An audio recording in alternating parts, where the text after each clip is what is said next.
If you're along the shore or along a beach and you see a seal or a sea lion, you may think that, oh, they're super cute, cuddly, maybe a little loud, but they're like the dogs of the sea as they're referred to. And scuba divers love them because they're super curious. They'll come up to you. They may scratch themselves on a fin or try and come up right up to your snorkel mask. But either way, you highly regard them. You think of them as friends. They're friendly.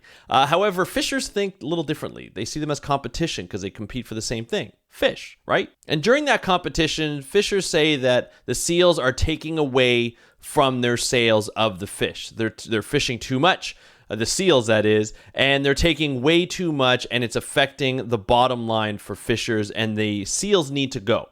And oftentimes that results in policies where you see seal calls. We see it all over the world. Well, there's a new study out of Brazil that says a little bit differently. We're going to talk about that study and what that might do for the rest of the world and how other studies should be sought after and conducted to do the same, to look at the same thing. We're going to talk about that on today's episode of the Speak Out for the Ocean Blue podcast. Let's start the show. Hey everybody, welcome back to another exciting episode of the Speak Out for the Ocean Blue podcast. I am your host, Andrew Lewin. Today, we're going to get on with what we normally talk on the show. And if you're new to this and you don't know what this podcast is all about, essentially I talk about marine science and marine conservation. I bring you the latest news. Sometimes I'll have interviews, which I'm not sure if I'm going to put on YouTube, if it'll be exciting enough for you to see. But you can always check out my audio podcast on Apple, Spotify, Google, and wherever you listen to your normal podcasts. But today, I'm actually going to cover ocean news. And that's going to be all about seals today. Now, in the podcast, I've talked about this a lot of times. I've talked to fishers about this before. When fishers actually go out fishing, they see seals, they see sea lions, and they see them as competition, especially in areas where there is low fish abundance. And that's a lot of places when you're talking about commercial fisheries. So when you have the cod on the East Coast or you have the herring on the West Coast, there's always conflict with fisheries and seals and sea lions. So much so that they start hunting because they use the competition for fishing as a way to fuel the hunt. So on the East Coast, they say, well, the gray seals and harp seals are eating all the cod, and we don't even have a lot of cod, so we need to make sure that we get, those seals down to a specific level so that we can get more cod. Even though studies have shown in the past, in the early 2000s, late 1990s, where the seals the harp and gray seals were only eating cod as a low percentage of the diet and didn't really have an effect on the population of cod. Regardless, the perception for fishers is different because every time they go out fishing, they see seals catching fish, or they see seals in their nets, or they see seals around the long lines grabbing the fish because it's easy to get, right? They're just sitting there. They're sitting prey.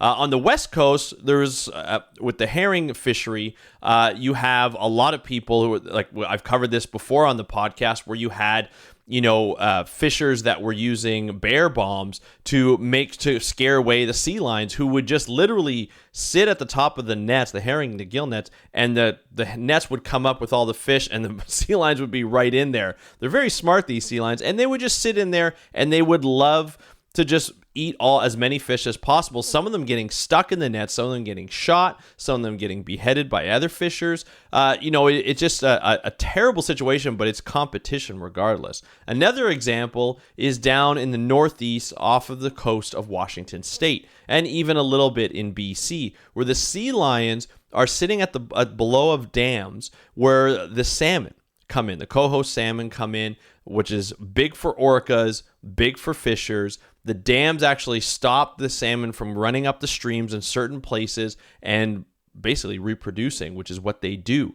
There are fish ladders there, but they have to wait to get in the fish ladders. Not all of them can get up at the same time. And meanwhile, sea lions who are short of salmon in the ocean will go and hang out in these areas because the fish are just sitting there waiting to go up the fish ladder, and they'll eventually just eat them all. And of course, fishers are like, well, what's going on here? Why are they allowed to do this? And Congress is like, you're right, let's start a sea lion call. It's not the sea lion's fault, it's usually the dam's fault. But I digress.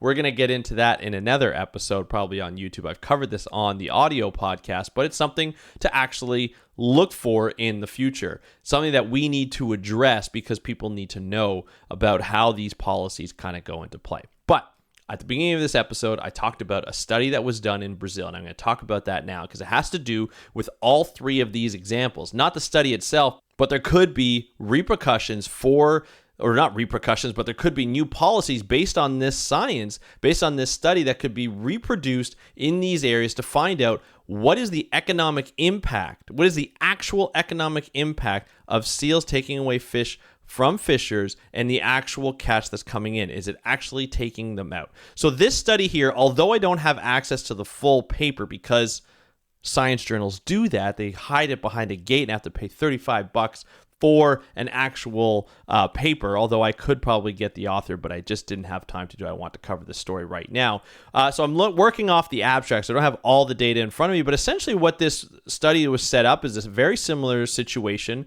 Conflicts between fishers and seals, saying that seals are always around when they're fishing, they're always taking their fish, and they want it to stop because it's affecting their bottom line and it's affecting their livelihood. Now listen, fishers, fishing communities don't make a ton of money. A lot of these are artisanal fishers, meaning they just fish for themselves or they fish to make money for their own families, and a lot of them don't really get a lot of money to run around and buy big yachts and so forth. Now, the corporations that have fisheries, like Fisheries Corps, those actually make a ton of money and are probably draining on the system.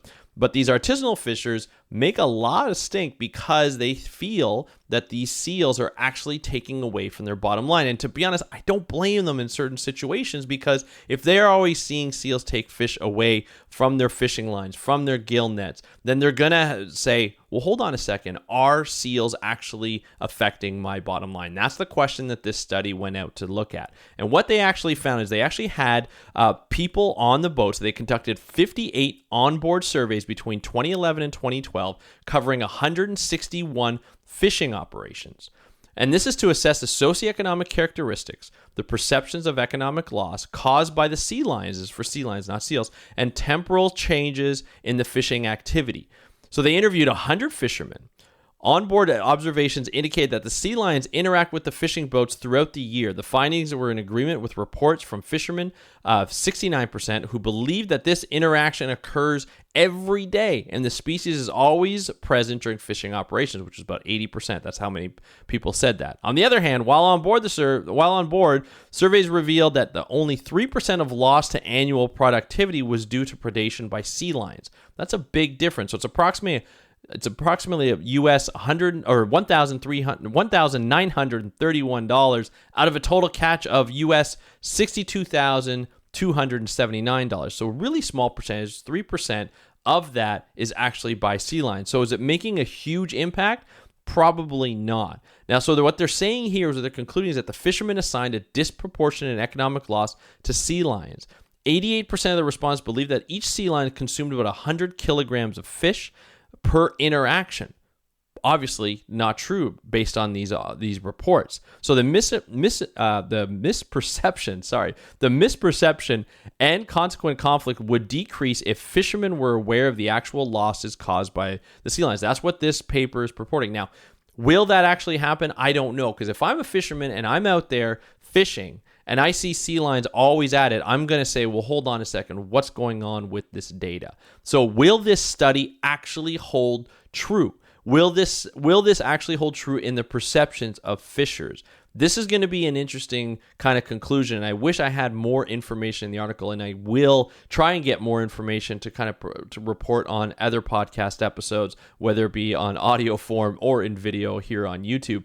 But it's something that's really interesting, that's something that you can take as a study and put it into other geographic locations like the west coast of Canada and the US and the east coast of Canada and the US, where there is that perception. And maybe it's true, I don't know, but there's definitely that perception that's saying, hey, all these gray seals, harp seals, sea lions on the west coast are taking our fish every single time we're out there. How much are they actually eating? How much are they taking away from us? And is this going to be a problem with my bottom line, especially for fishers who make a living off it? Recreational fishers, maybe it's a little frustrating. I don't know. I'm not one. I'd love to hear from somebody who is a fisher to find out, hey, is this actually bothering you? Does it actually take away from your bottom line? Love to hear from you. We have a Speak Up for Blue Facebook group. If you go to speakupforblue.com/group, you can join the group and have your say, and we can talk about ocean issues, ocean conservation projects, ocean people,